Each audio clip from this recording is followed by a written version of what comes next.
เป็นอีกแลนด์มาร์คหนึ่งของตัวเมืองนครหลวงวิจันทร์เลยก็ว่าได้พี่น้องสำหรับจุดนี้หรือว่าเส้นนี้นี่บรรดาตึกอาคารต่างๆก็ถือว่ามีแต่ตึกใหญ่ๆตึกสูงๆพี่น้องเองสวัสดีทุกท่านต้อนรับสู่ช่องเคยพลชาแนลวิดีโอนี้จะพาทุกคนไปชมบรรยากาศการก่อสร้างพี่น้องบรรดาตึกอาคารที่จะเกิดขึ้นในตัวเมืองนครหลวงวิจันทร์พี่น้องอยู่ที่เส้นของถนนคูเวียงเนาะพี่น้องเนาะแต่ว่าจุดที่ทุกคนเห็นในตอนนี้จะเป็นถนนไกรสอนพรหมวิหารบอกพี่น้องแม่นบอกถ้าจื่อบ่ผิดนะจุดนี้ก็จะมีเป็นอีกจุดหนึ่งที่จะมีไฟแดงหรือว่าซื้อทั้งการที่เพิ่นเอิ้นก็จะเป็นไฟอำนาจนะพี่น้องแต่ว่าคนทั่วไปเขาก็จะเอิ้นเป็นไฟแดงไฟเขียวนะพี่น้องเนาะเส้นนี้ก็ถือว่าเดินทางได้สะดวกสบายพี่น้องเลยเนาะเบื้องขวามือที่ทุกคนเห็นอยู่ตอนนี้ก็จะมีแต่บรรดาตึกอาคารต่างๆมีแต่ตึกใหญ่ๆสูงๆพี่น้องแล้วก็จะเป็นตึกของบรรดาธนาคารต่างๆเนาะ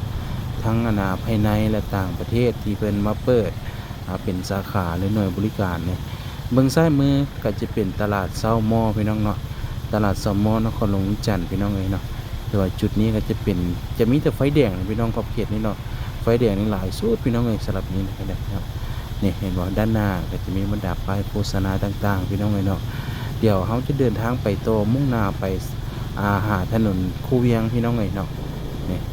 จะเลี้ยวซ้ายเข้ามาอะไรเบื้องซ้ายมือนี่ก็ป้ายโฆษณาใหญ่ๆพี่น้องเนาะนี่ก็จะเป็นตลาดเซาหม้อเนาะพี่น้องนครหลวงวิจันทร์เบื้องขวามือก็จะเป็นสำนักงานใหญ่ของไปรษณีย์ลาวพี่น้องเนาะสองฝากทางพี่น้องก็จะมีบรรดาพ่อค้าเสาขายที่เพิ่นมาขายเครื่องขายของสำหรับจุดนี้ก็ได้ก็จะมีเป็นไฟแดงตื้มพี่น้องสำหรับจุดนี้เนาะน่าจะเอิ้นว่าไฟแดงตลาดเช้าบอกพี่น้องเนาะถ้าชื่อบ่ผิดเนาะหรือว่าผู้ใดฮู้เนาะก็รบกวนคอมเมนต์บอกแด่พี่น้องอันนี้ก็จะเป็นตึกของตลาดเช้ามนครหลวงวิจันทร์พี่น้องเนาะส่วนด้านหน้าเบื้องซ้ายมือก็จะเป็นตลาดจะเป็นคิวรถเมล์พี่น้องเนาะจะเป็นคิวรถเมล์ตลาดเช้านครหลวงวิจันทร์พี่น้องเนาะก็จะมีทั้งแลนด์ภายในประเทศแล้วก็มีต่างประเทศนำนะสำหรับสถานีจุดนี้ก็ได้เนาะพี่น้องนี่เบื้องซ้ายมือจะเป็นตัวสถานีและจุดนี้ก็จะมีแต่บรรดารถสองแถวรถจัมโบ้นะพี่น้องแต่สำหรับด้านในก็จะเป็นรถเมล์เนาะภายในประเทศและก็ต่างประเทศนะพี่น้องที่เปิดมาเจ็บคิวอยู่ชุดนี้พี่น้องนะ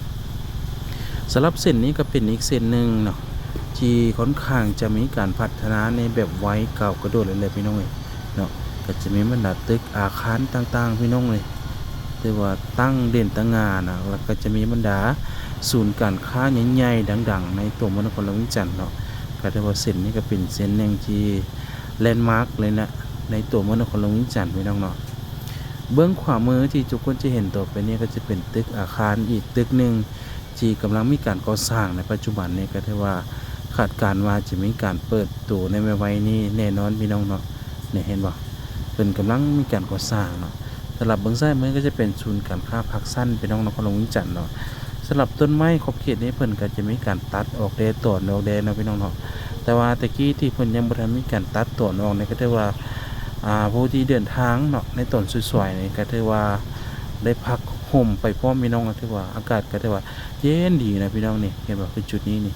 จะมีบรรดารถลูกค้าเนาะที่เพิ่นมาใช้บริการต่างๆก็มาจอดพักไปส่งของสวยๆพี่น้องก็คือฤดูนี้ให้เป็นฤดูร้อนเนาะที่ว่าจอดรถมาพักเลยห่มไม้ที่ว่าบรรยากาศเนี่ยเย็นดีพี่น้องเนาะถ้าเป็นไปได้เนาะก็บ่อยากให้มีการตัดพี่น้องเนาะเพราะว่าเนาะมันก็จะช่วยลดพรนะพี่น้องความร้อนเนาะได้หลายเติบแหละก็คือผู้คนขี่จักรยานแล้วขี่รถจีบขี่รถใหญ่เนาะก็สามารถจอดเนาะชมบรรยากาศชมวิวต่างๆเนาะผ่อนคลายน้ำเพราะว่ามีต้นไม้ก็เฮ็ดให้อากาศค่อนข้างจะเย็นดีพี่น้องเนาะ